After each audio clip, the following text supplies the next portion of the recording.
BMS academy में आपका स्वागत है। नेक्स्ट सेक्शन जो हमारे पास अवेलेबल है वो है फंक्शंस के रूप में। फंक्शंस एक इंपॉर्टेंट पार्ट रहते हैं C++ में। अब हम इनकी जानकारी लेते हैं। सबसे पहला क्वेश्चन है कि हम रीयूजेबिलिटी फीचर को किस प्रकार प्रयोग कर सकते हैं C++ में। यदि हम इसका आंसर दें तो कुछ इस प्रकार से, किसी फंक्शन को एक ब्लॉक भी कह सकते हैं जिसके अंतर्गत हम उन सभी स्टेटमेंट्स को शामिल कर देते हैं जो हमें बार बार एग्जीक्यूट करनी होती है, और हम उस फंक्शन के नाम से ही उन सभी स्टेटमेंट्स को दोबारा एग्जीक्यूट कर सकते हैं। यदि हमारा क्वेश्चन ये है कि what is a function, function क्या है, तो उसका उत्तर ये रहेगा कि function is a block of statements used to do some particular work. Function हमारे पास एक ब्लॉक होता है जिसमें काफी सारी स्टेटमेंट्स होती हैं। ये सभी स्टेटमेंट्स मिलकर एक पर्टिकुलर कार्य करती हैं। तो इसका अर्थ ये हुआ कि फंक्शन एक ब्लॉक है जिसका एक नाम होता है जिसको हम प्रयोग कर सकते हैं। फंक्शंस हमारे पास दो तरह के अवेलेबल हैं मुख्य रूप से। सबसे पहले इनबिल्ट फंक्शंस। इनबिल्ट फंक्शंस वो हैं जो पहले से ही हमारे पास लाइब्रेरी फाइल्स या हेडर फाइल्स में अवेलेबल हैं, जिनका प्रयोग हम कर भी चुके हैं, जैसे क्लियर स्क्रीन, getch, printf। हम यूजर डिफाइंड फंक्शंस भी बना सकते हैं, अर्थात हम अपनी रिक्वायरमेंट के अकॉर्डिंग फंक्शन भी बना सकते हैं। फंक्शंस बनाने के लिए हमें सबसे पहले फंक्शंस को डिफाइन करना पड़ता है। जैसे हमारे पास यहाँ पे हमने वर्ड सम को डिफाइन किया है। वर्ड डेटा टाइप है, सम इस फंक्शन का नाम है। राउंडेड ब्रैकेट्स ये जानकारी देते हैं कि ये सम फंक्शन है। उसके पश्चात यहाँ पे हमारे पास कर्ली ब्रेसिस को ओपन किया गया है जो फंक्शन के ब्लॉक को शुरू करती है, और नीचे की तरफ एक कर्ली ब्रैकेट द्वारा फंक्शन के ब्लॉक को क्लोज किया गया है, जो ये जानकारी देती है कि फंक्शन का ब्लॉक जो है वो यहाँ खत्म होता है। इसके बीच में हम उन सभी स्टेटमेंट्स को शामिल करेंगे जो ये फंक्शन कार्य करना चाहता है। फंक्शंस को बना लेने के पश्चात उसे कॉल करना जरूरी होता है ताकि वो आपके प्रोग्राम में चल पाए। यदि आप कॉल नहीं करेंगे तो आपके प्रोग्राम में फंक्शन की कोडिंग तो रहेगी, परंतु आप उसको एग्जीक्यूट नहीं कर पाएंगे। तो इसके लिए कि वो आपके पास अवेलेबल हो जाए, इसके लिए हम उस फंक्शन को कॉल करते हैं। कॉल करने के लिए हम किसी फंक्शन का नाम, फिर राउंडेड ब्रैकेट्स और सेमीकोलन, बिल्कुल क्लियर स्क्रीन की तरह।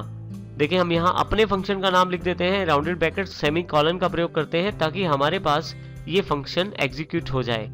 सबसे खास बात ये रहती है हमारे पास कि हम फंक्शन को एक बार, दो बार, 10 बार, जितनी बार चाहें कॉल कर सकते हैं। हर बार उस फंक्शंस में दी गई सभी स्टेटमेंट्स एग्जीक्यूट होंगी, और इसके साथ ही हमारे पास वो सारा कार्य बार बार होगा जो उस फंक्शन के द्वारा डिफाइन किया गया है। आइए हम फंक्शन के बारे में कुछ इंपॉर्टेंट जानकारी लेते हैं। फंक्शन बनाने के लिए देखिए यहाँ पे सबसे पहले डेटा टाइप मेंशन करनी पड़ती है, उसके पश्चात फंक्शन का नाम। आप राउंडेड ब्रैकेट्स में आर्गुमेंट्स भी बता सकते हैं। आर्गुमेंट्स हमारे पास एक तरह से एक्स्ट्रा इंफॉर्मेशन है जो किसी फंक्शन को प्रोवाइड की जाती है, और यहाँ पे एक ब्लॉक क्रिएट किया जाता है जिसमें सेट ऑफ स्टेटमेंट्स को शामिल किया जाता है। वो स्टेटमेंट्स जो आप चाहते हैं फंक्शन के कॉल करने पर एग्जीक्यूट की जाएं। यहाँ देखें हमारे पास एग्जांपल में हमने यहाँ पे वर्ड सम फंक्शन बनाया है जिसका कार्य है 3 वेरिएबल्स में पहले 2 वेरिएबल्स को यूजर से इनपुट प्राप्त करना, ए और बी को, और जो सीन के द्वारा ए बी के मेमोरी में स्टोर कर दी जाएगी इनपुट। फिर ए और बी की वैल्यू को ऐड करके सी में स्टोर करना, और फिर टोटल को प्रिंट करवाना।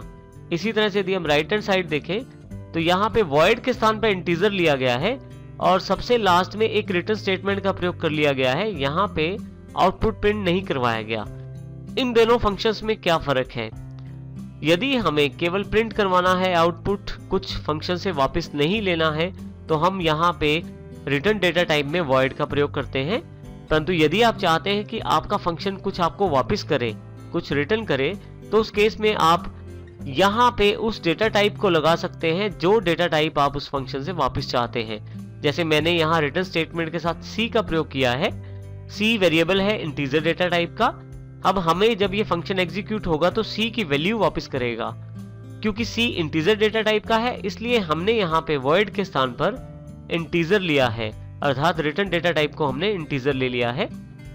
परंतु यदि आपके फंक्शन में आप रिटर्न स्टेटमेंट का प्रयोग नहीं करना चाहते, कोई वैल्यू फंक्शन से वापस नहीं चाहते, तो आप उस केस में रिटर्न स्टेटमेंट का प्रयोग मत करें। केवल रिटर्न डेटा टाइप को वॉइड सेट कर दें, और फिर आपके पास देखें किसी भी रिटर्न स्टेटमेंट को लगाने की आवश्यकता नहीं है आपके फंक्शन में।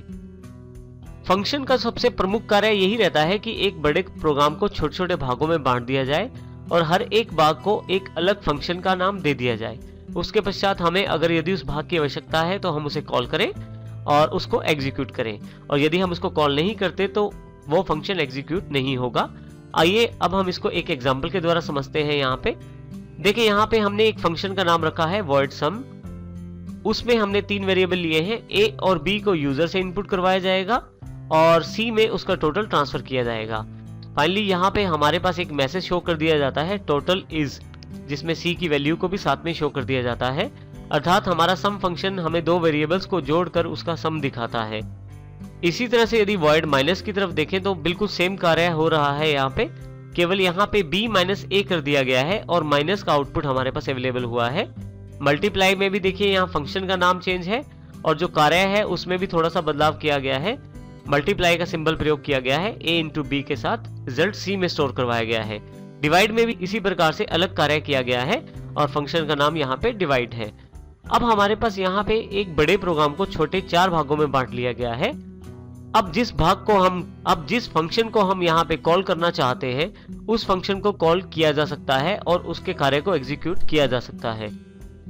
हमारे पास यहाँ 4 फंक्शंस अवेलेबल हैं जिनमें हमने केवल 2 को ही कॉल किया है, सम और माइनस को। कॉल करने के लिए हमने void main का प्रयोग किया है।